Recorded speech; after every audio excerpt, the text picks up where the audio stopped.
বলে দেই দিতে ভাই চায়না ঘর আছে এটা তোমাকে কত সাহস দরকার আমরা বুঝবেন সেনাবাহিনীর একজন অফিসার তিনটা রাষ্ট্রীয় সেটাও আমার ঠিক করে দিও। আমার যতটুকু করার ছিল আমি ততটুকু করছি। জাতিকে জানাইছি ফ্রেম তো বুঝেন না, খালি তো চায়না ঘরে সামনে দিয়ে ভিডিও করেন খালি। কোনো রাজনীতিবিদ কোনো ব্যক্তিত্ব কোনো মিডিয়া কোনো কথা বলে নাই। এই প্রথম আলো বলে মিনিস্টার বলে কেউ কথা বলে নাই। উল্টা আমার নামে 12টা মামলা। এই লজ্জা আমাদের নিজেদের আমাদের লোকগুলি ছিল ফ্যাসিস্ট। হাসিনা যে একটা ফ্যাসিস্ট ছিল না, তাকে ফ্যাসিস্ট কারা বানাইছে সেই লোকদের কোনো বিচার হয় নাই। তারা কেউ মারা গেছে ভারতে, এখন ভারতে চলে বসে আছে। এত কিছু বলার পরেও ডক্টর ইউনূস সাহেব একটা ভালো কাজ করছেন, ভারতের চোখে চোখ রেখে কথা বলতে পারছেন। এই জন্য তাকে আমরা ধন্যবাদ দেই। আমরাও তার সাথে ঐক্যবদ্ধ হয়ে হাদি ভাই ভারতের চোখ রেখে পরিষ্কার বলে দিচ্ছেন ভারতের আধিপত্য মুক্ত বাংলাদেশ। আমরাও একই কথাই বলি, ভারতের স্থান এই দেশে হবে না। দীর্ঘ 54 বছর উৎপাত করছেন আমার দেশে, আর আমরা সুযোগ দিব না। এই দেশের সুবিধাবাদী সুশীল ভারতকে সব কিছু দিয়ে দিয়েছেন উজাড় করে, আমরা আর এটা মানব না। কতটা নির্লজ্জ হইতে পারে মিরেশ্বরায়ের মানুষের জমি, খেটে খাওয়া মানুষের জমি 900 একর জমি ভারতকে দেওয়া হয়েছে বিনা পয়সায়, যেটা আমার সার্বভৌমত্ব হুমকি স্বরূপ। কোন আমরা সেনাবাহিনী কেউ প্রতিবাদ করে নাই নিরাপত্তার জন্য, খালি সুবিধা নিছে, বেতন নিছে। এদের জন্য দেশ স্বাধীন হয় নাই। দেশ স্বাধীন করছে আম জনতা, এই বিপ্লব করছে আম জনতা, এদের কোনো মূল্যায়ন হয় নাই।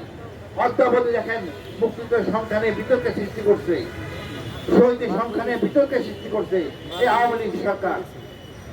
আমরা চাই সকল বিভেদ ধরে ঐক্যমতে পৌঁছি, দেশটাকে একটা কাঙ্ক্ষিত লক্ষ্যে পৌঁছে নিয়ে যাই। কিন্তু দেখেন সংস্কার আমরা করতে পারি নাই। আমাদের এই সংবিধানেই আমাদের সুযোগ করে দিয়েছে গুম খুন সকল অনৈতিক কাজকর্ম। রাষ্ট্রের কাছে আমরা কি চাই? শুধু একটা ইনসাফ চাই, ন্যায় বিচার। আর চাই পুলিশ যেন সেবক হয়, তা সেবক হতে না পারেন অন্তত জুলুম করেন না, এইটুকু চাই। আসলে এইটাই যদি না পাই তাহলে কেন স্বাধীন হলাম?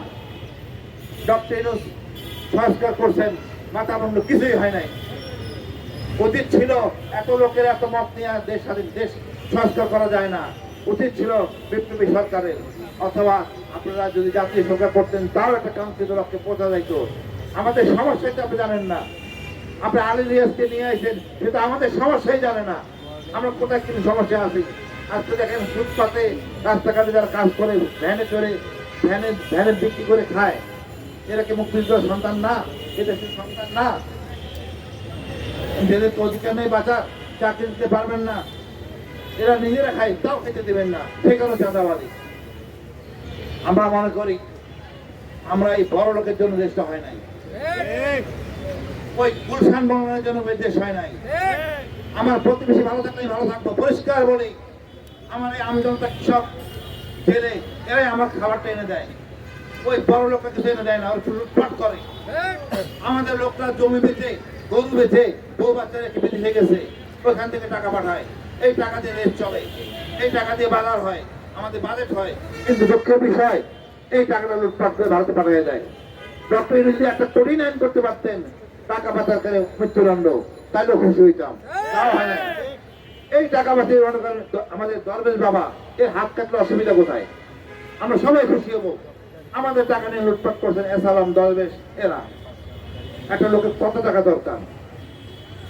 নির্দেশে উন্নয়ন করেন, চুরি করছেন, আপনারা উন্নয়ন করতেছেন বিদেশে। আমরা এই জন্য বিদেশকে তারাই নাই, আপনাদেরকে তারাইতে হবে।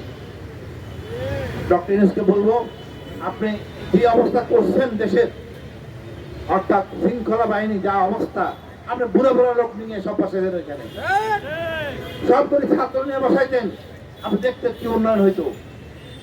কিন্তু তা করেন নাই। আপনি ক্ষতিগ্রস্তদের নিয়ে দেখেন, তা জানতো কেন ক্ষতিগ্রস্ত, আপনি তা করেন নাই। সব বুড়া ধরা প্যাম্পাস করে অফিস করে এদেরকে নিয়ে দাঁড় করেছেন ওখানে। এরা কখন ওষুধ খাবে তার হিসাব করে, কখন ওষুধ খাইতে হবে, কোনটা বাদ পড়লো, দেশের কি উন্নয়ন করবে?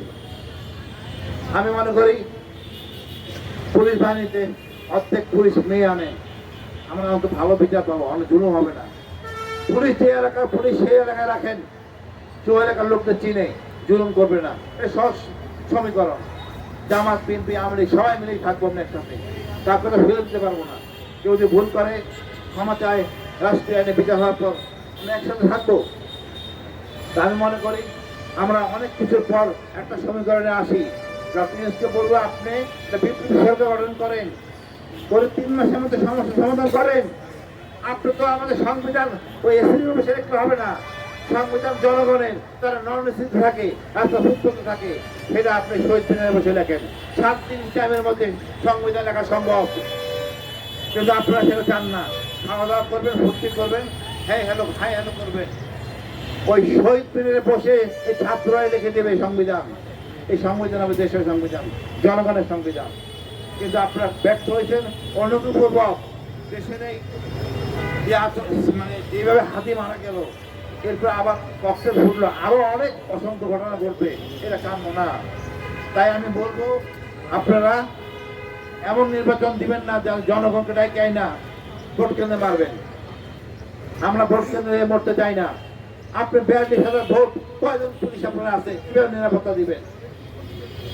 আপনি দরকার 4 দিনে 4টা দিবসে নির্বাচন করেন, অন্তত 4 কোন নিরাপত্তা কর্মী পারবে, আমি আস্থা পাবো। আমি ভোট কেন্দ্রে গেলে মারা যাবো না। কিন্তু এরকম ফাইজলামি করার কোনো কারণ নাই। 12 কোটি ভোটার, 12 কোটি 70 লাখ ভোটার, আপনি করতেছেন দুষ্টামি। মানে আমাদের ভোট কেন্দ্রে নিবেন, কিছু মানা যাবে, তারপরে ঘোষণা করে দিবেন। এই জন্য আপনাকে আনা হয় নাই। যে দল আগামীতে আসবেন তাদের জন্য হুঁশিয়ারি, ভারত প্রেমে উঠবেন না। ভারত বলে কোনো জিনিস দেশে চলবে না, ভারতের পণ্য চলবে না, ভারতের কোনো কথাই দেশে চলবে না। সোজা কথা, আমরা অনেক সহ্য করছি, আর করবো না। স্বাধীন হওয়ার পর থেকে হিলটাকে আপনি উত্তপ্ত করে ফেলছেন, আর আমরা ছাড় দিব না। কারণ আপনি উত্তপ্ত হবেন, আপনি ভারত, আপনি উত্তপ্ত হবেন। ধৈর্যের একটা সীমা আছে। এখন আবল তোমার বলে যাচ্ছেন, আমাদের সীমান্তে এসে ঝামেলা করতেছেন। আপনার সীমান্ত হলো তার কাটা বেড়া। আমরা বাঙালি এক জাতি যাই, এক জাতির দেশ। ওই তার কাটা বেঁচে কট কেটে, বেঁচে কটকুলি খেয়ে আপনার মিশে যাবো আপনার বাঙালির সাথে, পশ্চিমবঙ্গের সাথে। আপনার ওই বিএসএফ হবে ছিটমহল, দেখবেন বিপদ কালে বলে। আপনি পশ্চিমবঙ্গের সাথে ফাইজলামি করতেছেন। আমরা এক জাতের, ধরি সময় আছে, সংশোধন করুন, জনগণের পাশ বুঝুন। আমরা এই ভারতের এই আচরণ সহ্য করব না, দিল্লির আচরণ সহ্য করব না। আমি মনে করি এখনো সময় আছে, ভদ্র আচরণ করুন, ছোটদের মনে করবেন না। এটা এক জাতির দেশ।